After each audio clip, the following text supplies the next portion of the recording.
Donna Adelson's trial is quickly approaching. In fact, it is less than a month away, if you can believe it. And you all will remember what happened last time there was a trial date.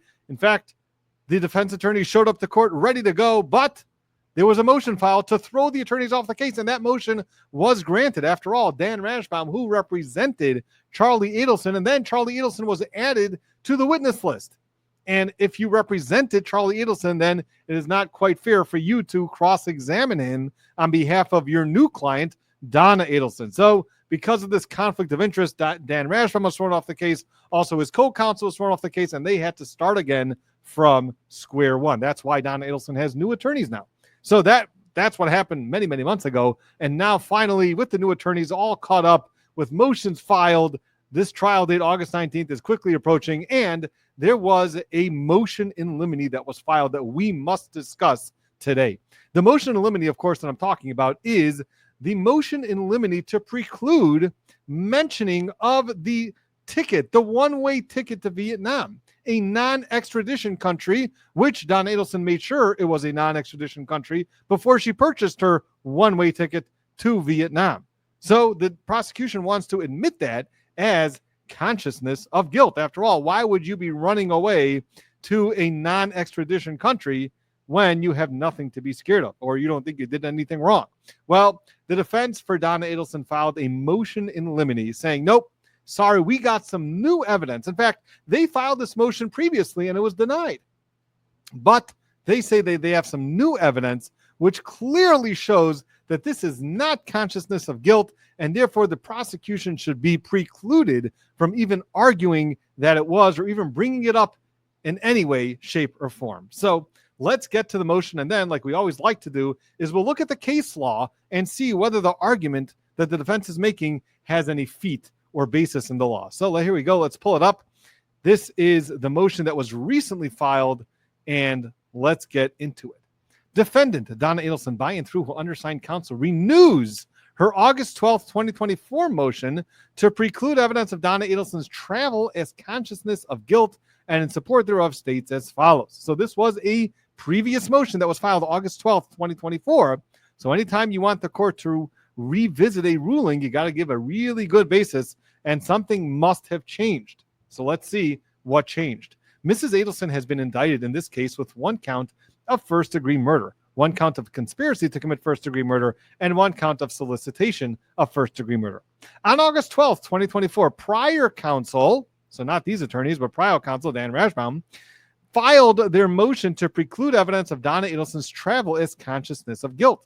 On August 30th, 2024, the court denied this motion, ruling that, I do believe, and this is quoting the judge, Judge Everett, one of the greatest judges. I love Judge Everett. I do believe this is a matter that goes to weight versus admissibility.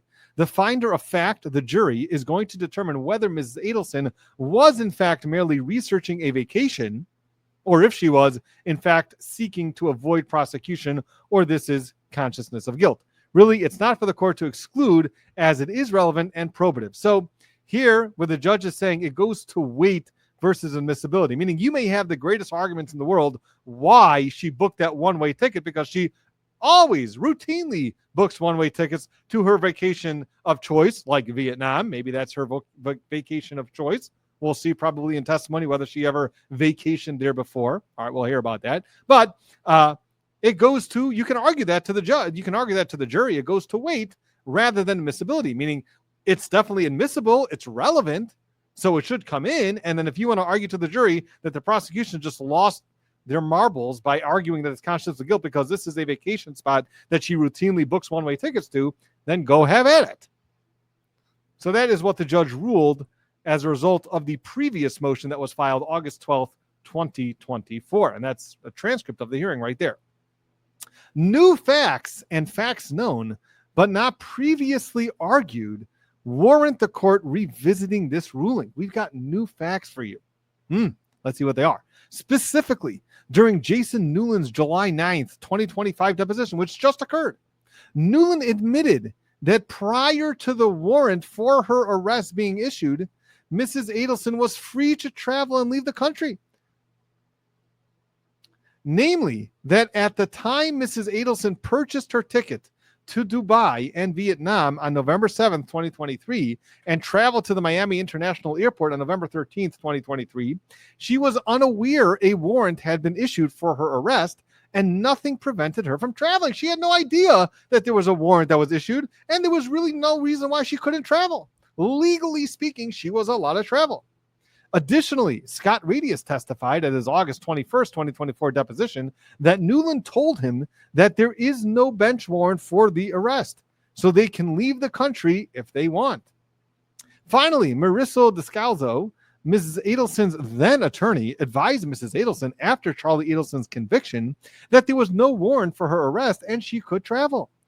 Ms. Descalzo also advised, and I'm sorry if I'm butchering her name, also advised that she had an agreement with the state that if a warrant were issued for Mrs. Adelson, then Mrs. Adelson would self-surrender to the Leon County Detention Center. Based on these additional facts and conducting the analysis required by both the case law and Section 90.403 Florida statutes, Mrs. Adelson requests this court revisit its August 30, 2024 ruling and prohibit the state from arguing that her travel was consciousness of guilt. After all, there was no warrant that was issued for Donna Adelson, and she was free, legally free, to travel wherever she wants, even out of the country. So, therefore, that is why it has to be renewed, because this additional information became apparent through the depositions of Scott Radius and Jason Newland. All right, well, let's see what the case law has to say about this, because, again, what this hinges on is whether a warrant has to be issued before your actions can be considered consciousness of guilt. So does there have to be a warrant issued? That's really the ultimate question here, because that's really what their argument hinges on. There was no warrant, and therefore, since there's no warrant, you cannot argue that she was running away, right? Well, let's see if that holds up in the law. So I pulled two cases in Florida that talk about this. First one's going to be Thomas versus State. So let's see what happened in Thomas versus State. Let's see if I can blow this up a little bit more. Okay. In the instant case, the evidence established that police spotted Thomas 11 days after the murder. So this is a murder. And the police spotted Thomas 11 days after the murder driving at speeds in excess of 90 miles per hour. After being pursued for a while, Thomas eventually stopped, and the officers instructed him and his passenger to show their hands. When Thomas did not respond to this request, one of the officers approached the car, opened the door, and grabbed Thomas. Well, what did Thomas do? Thomas immediately sped away, and the officer let go of his arm to avoid being dragged down the interstate. A high-speed chase ensued for several miles and ended when Thomas crashed into a ditch, exited the vehicle, and fled on foot before eventually being arrested.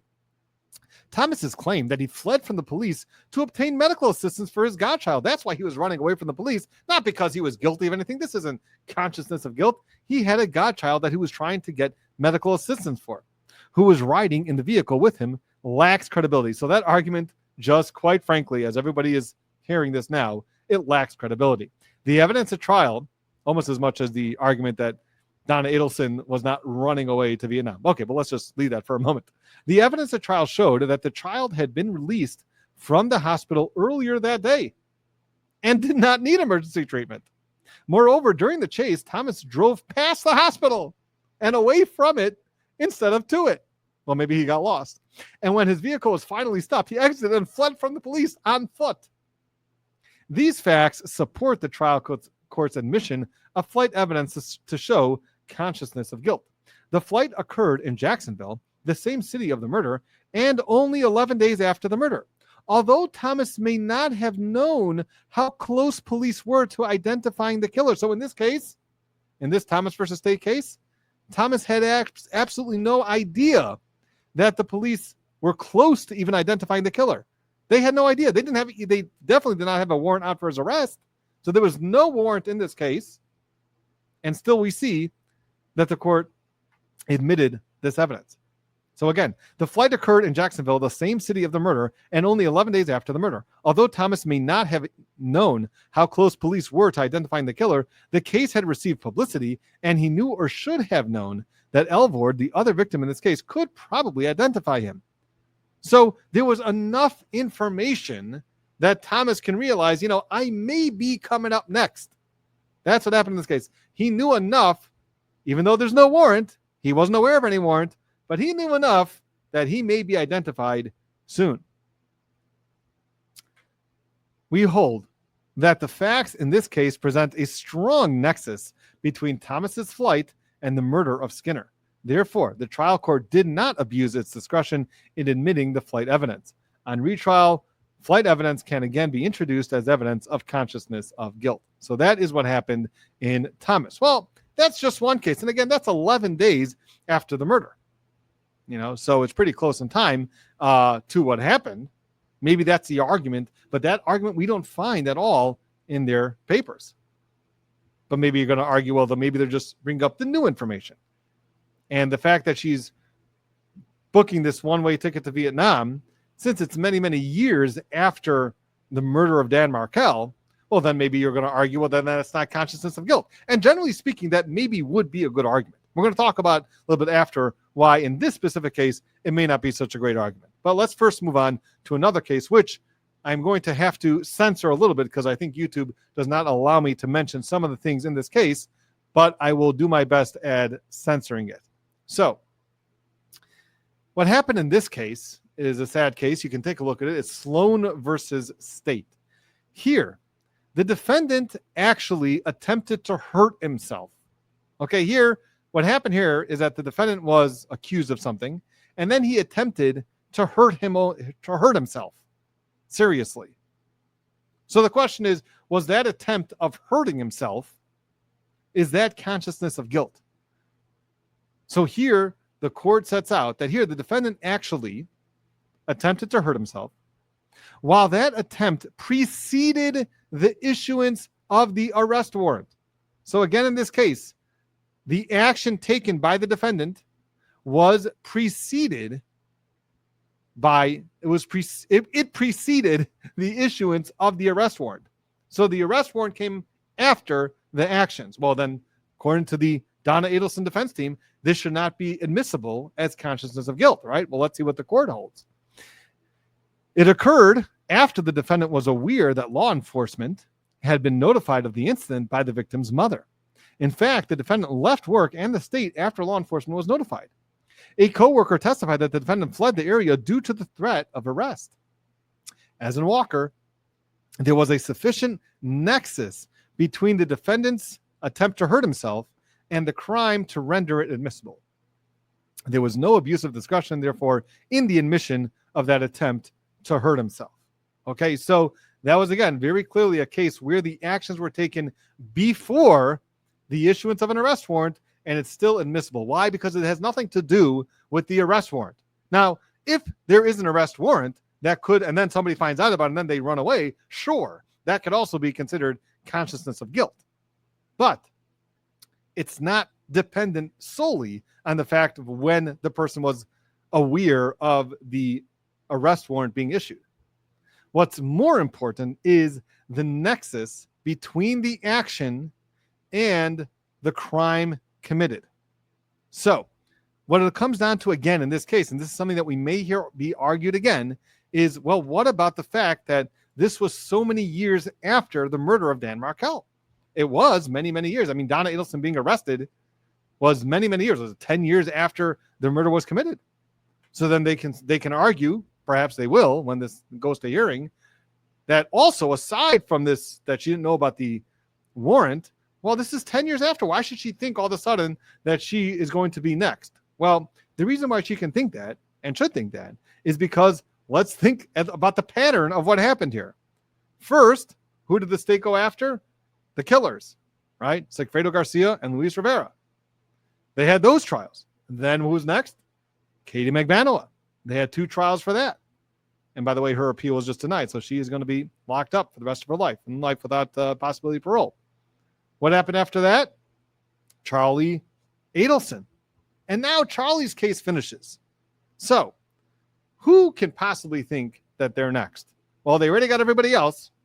So it's pretty clear that the next person may be another Adelson. She just got Charlie.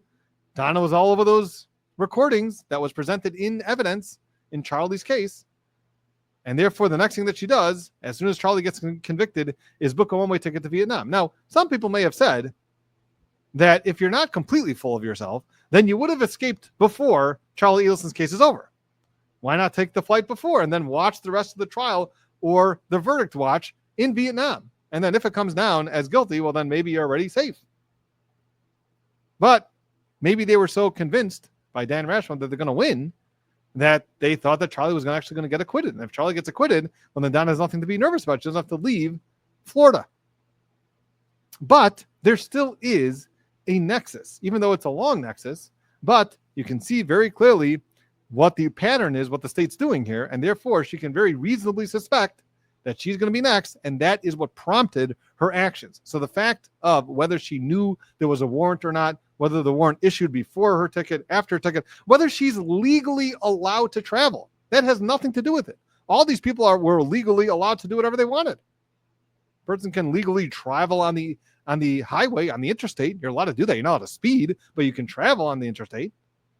So it doesn't necessarily mean that you have to be doing something illegal for it to be considered consciousness of guilt. Even if you just leave the city and hide in someone's basement, is that illegal? To just camp out in someone's basement? That's not illegal. And still, that can be considered consciousness of guilt. So it has nothing to do whether it's legal for her to leave the country. It has nothing to do with whether she is aware of a warrant. She booked this one-way ticket very clearly right after Charlie Adelson was convicted because she realized that she is most likely going to be next. So again, this motion is going to get denied. It's not going to get past Judge Everett. You can trust me. It's not going to get granted. And Judge Everett's just going to say the same thing. You think that that's the greatest argument in the world? Go ahead and argue that to the jury. It goes to weight, not admissibility. So that is the latest. There was another motion in limine that was filed that has to do with opinion testimony that Newland and this other guy shouldn't be able to give opinion testimony. So we'll see what happens with that. But this was the more, I think, interesting motion in limine. We're still watching the docket. Believe it or not, we're watching that docket. And as the trial gets closer, we are going to be wrapping up our coverage of the Donna Adelson case. So you can keep it right here, Brother Counsel Studios, where we do plan on covering that case, hopefully beginning to end. So we're going to be keeping an eye on the docket. I think they have a hearing coming up soon, and we'll try to cover that as well. So that's going to be it for now on the Donna Adelson case. If you haven't yet, please subscribe and like, and we will see you next time.